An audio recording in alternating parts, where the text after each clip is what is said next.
Medyo maganda ang panahon. Tapos merong naglulungkot-lungkutan doon sa gilid ko, ayun, no? Mukhang namimiss ang kanyang iniiro. Tawagan mo na kasi. Sabi mo, I love you. Ikaw ang irog ko. Ayan po ang lover boy na si Journey Boy. Wala po siyang vlog. Nag-iisip pa ng content. Content mo yung bakal, eh, no? Ito yung mga tubo. Barko. Barko. Sana magtuloy-tuloy yung magandang panahon. My goodness.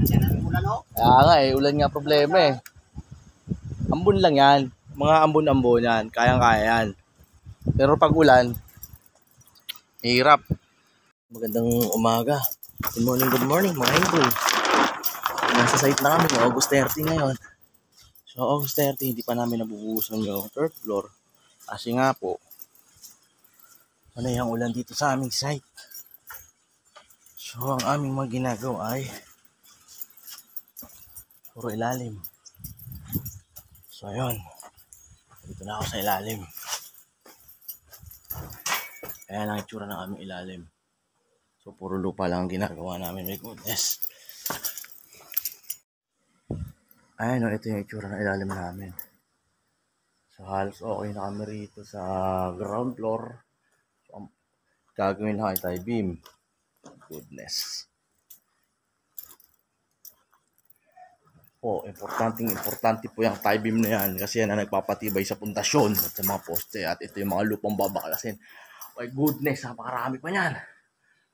Ubusin namin yung lupa na yan. Ilalagay dito. Alam nyo ba? Ang tahanang ito'y walang hagdan. Ayaw ng hagdan, hindi pa nagagawa. Ayun. Bisitahin natin yung third floor kung ano na mga pangyayaring naganap. Leto na kami sa slab, formworks ng slab. Hanggang doon sa dulo.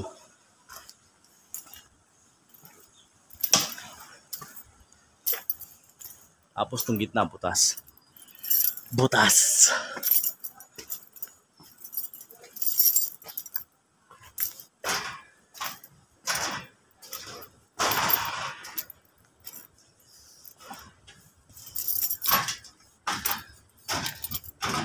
Charan! Tapos na kami sa bakalan.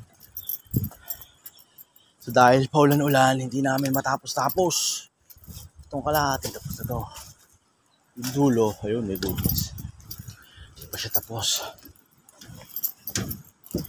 Sana ngayong araw wag umulan para matapos namin. Bah, kasi ang kulang na lang namin yung side doon, tsaka side dito. So, tapos na lahat yan. Pati extra bar. Kakahingal pala mag-vlog, no? Mas ang dagat, oh. Goodness. Ayan, oh. Tapos na yung kabila. Yung kabila, hindi pa. So, ayan. Salamat sa panonood. My goodness. Thank you.